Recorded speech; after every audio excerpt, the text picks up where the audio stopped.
Hello everyone. So I'm on day 3 days in a row. Not long since being home from work, and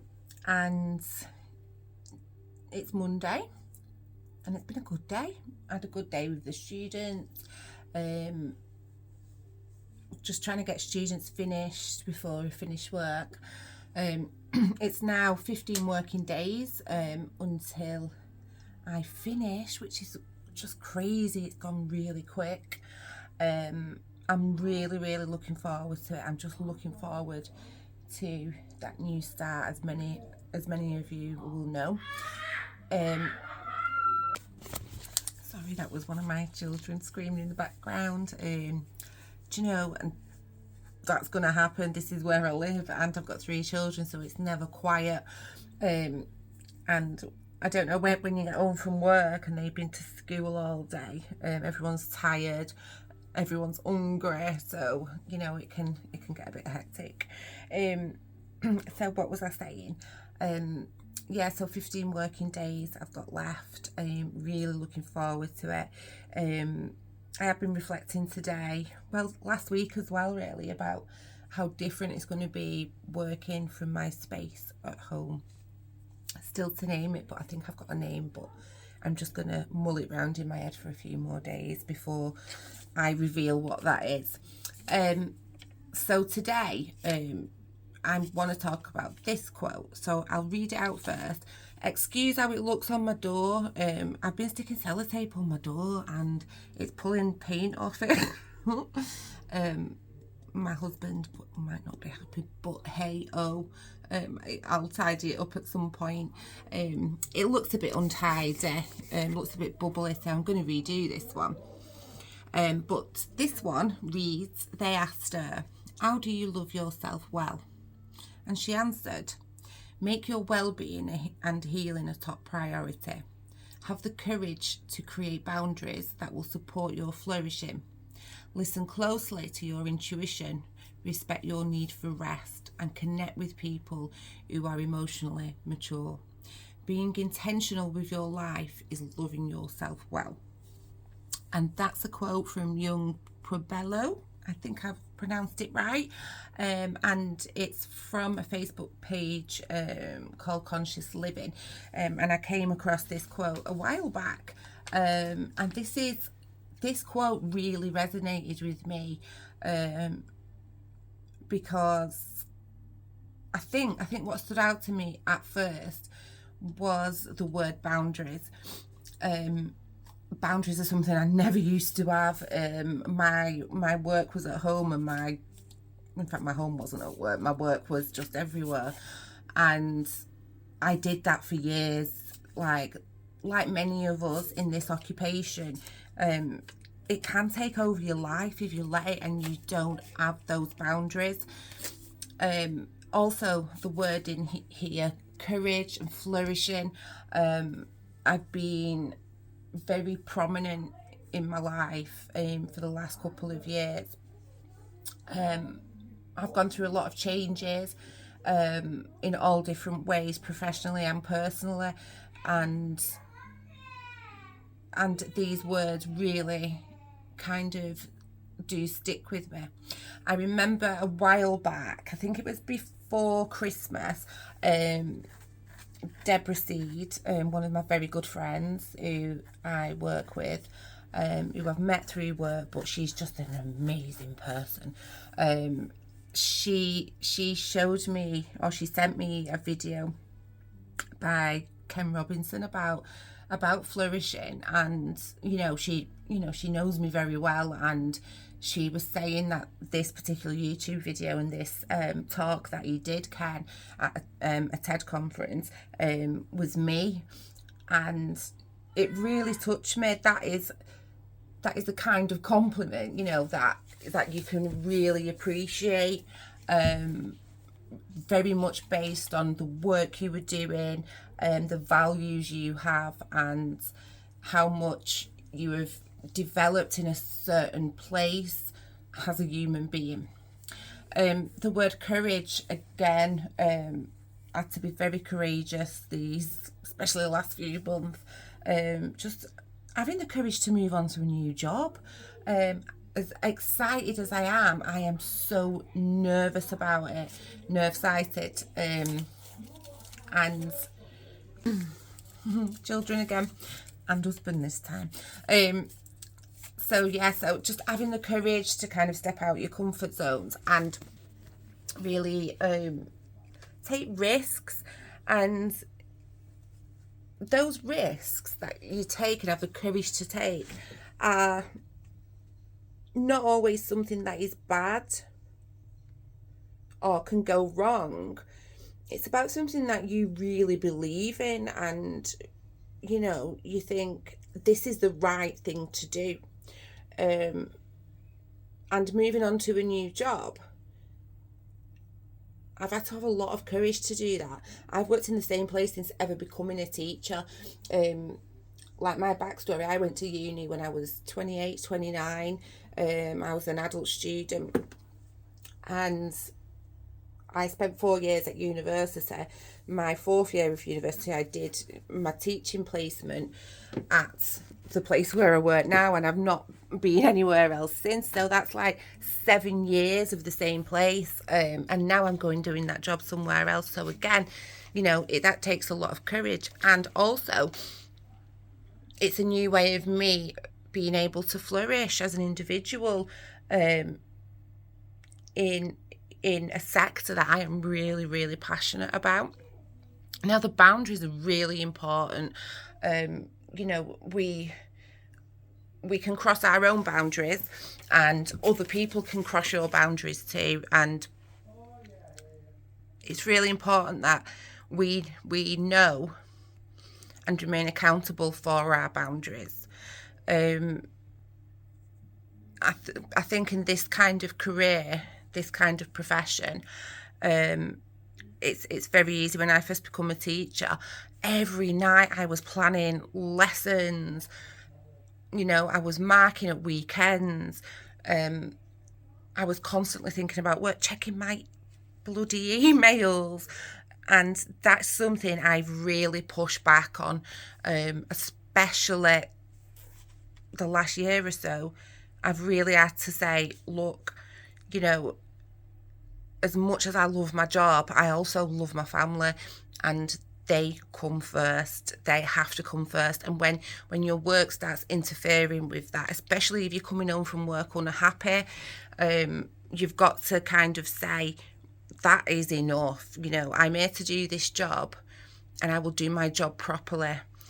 Yeah, and actually, since I've had boundaries, I feel like I can do my job better, because I'm trying to not always have it on my mind on a weekend. I don't want to be marking. I don't want to receive any messages about work. I just don't. And you've got to have those boundaries. And you've got to have respect for yourself in terms of your own self-care, and stepping out and slowing down, and having that rest in between. Now, when you're a teacher and you're a mum as well, and you've got children, and a lot of you will be able to relate to this, it's very hard to think of rest time.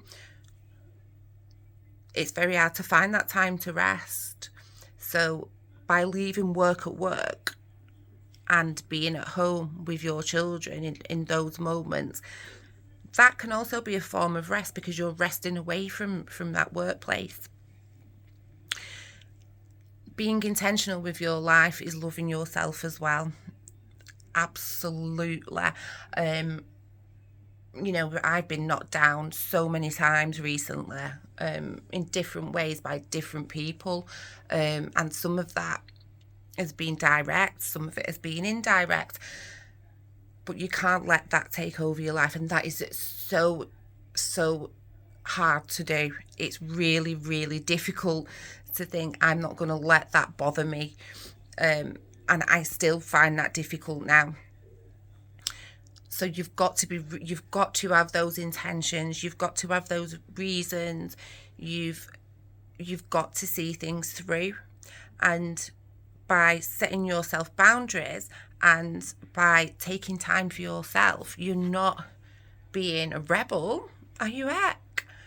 You are not being a bad person for wanting that, or selfish. To be your best self, you've got to implement that. So I'm not going to give advice, but speaking from experience, having an afternoon nap, like before, I would have felt a bit guilty for it. But do you know, on a Sunday after rugby training, nearly every Sunday, I will have an afternoon nap when I get back, and I love that nap. In the morning, my husband thinks I'm crazy for getting up at the crack of dawn, even on weekends sometimes. But in that time that I get up, that's my time, and I will sit outside for half an hour, sometimes up to an hour. Sometimes I'll just look on my phone. A lot of the time I do read a book, even if it's a page.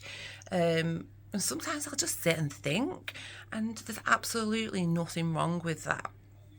And that's my time. That's for me. I'm going to choose another word today. So I've chosen this out of my envelope. I hope you do like this quote I've been talking about, though. And just before I move on to the word as well, whilst it's in my head, to Kathryn, Pogson's daughter, she was asking about my headband. This is what I call, just in case anyone else is wondering what it is, I call this a busy band. It actually belongs to my daughter. I've been borrowing it for quite a while now. And when it's on my head, I feel like it helps me think. Now, you might think I'm completely crazy for that, but for me, it works. And if you've got something that works for you, get it on, okay? For so long as well, I wouldn't wear this in public. The first time this went public was like in the writing rooms, and now I'm doing YouTube videos with it. But I actually went to the post-human weekend, and I wore this on one of the days, and I sat at the dinner table with everyone else. And that particular weekend, you know, I was so nervous about coming down with it on, and actually everyone thought it was brilliant. No one judged me. It was brilliant. So to Kathryn, Pogson's daughter, I'm sorry that I don't know your name, but I will find your name out. That's what it's for. It helps me think. And I think it might have been from Primark or somewhere. It would have been somewhere cheap anyway. Okay. So today's word is Eunoia. Now, I just Googled before coming on how to pronounce it. I did say in my journal entry 1 that I would struggle with some of these words, pronouncing them. So I hope I've pronounced it right. So this word, I love the picture to start with. Okay, but this word, Eunoia, means beautiful thinking and a well mind. Now, I'm not intentionally matching quotes with words, but I felt this quote went quite well with what I would be talking about and the meaning of it. Okay, so beautiful thinking and a well mind.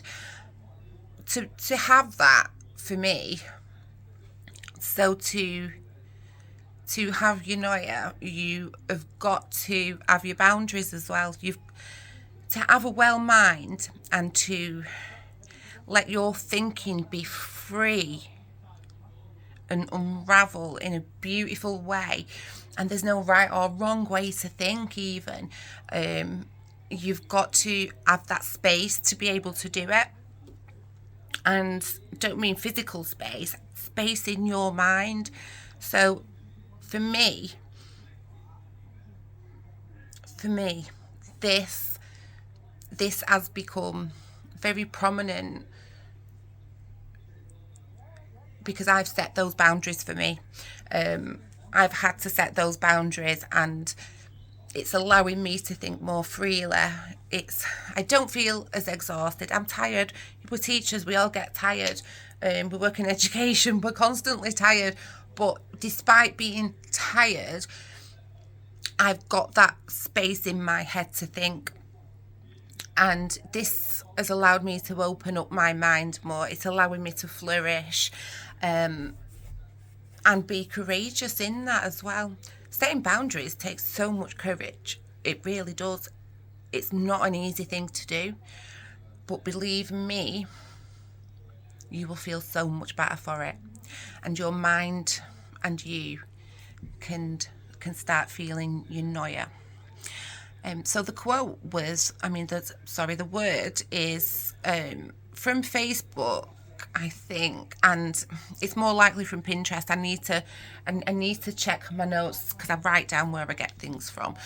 So I do need to check my notes for that. But I just think it's a beautiful word. It's a beautiful picture. I love the colours in it as well. And yeah, take care of yourself. Set your boundaries, and putting you first is not selfish, and it will 100%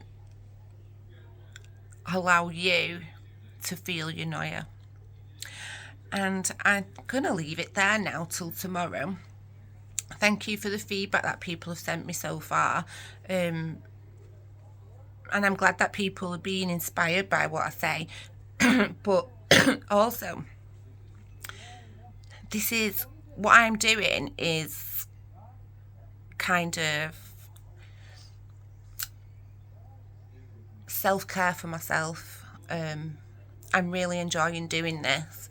Sometimes I get really bad writer's block and I struggle to sit there and write sometimes. It's all in here, but I struggle to get it out, and it's all on my post-its and it's all in the voice recordings on my phone. So doing it this way is a little bit different, and I feel like this is freeing my mind as well. It's making me a beautiful thinking and a well mind. I'll see you all soon.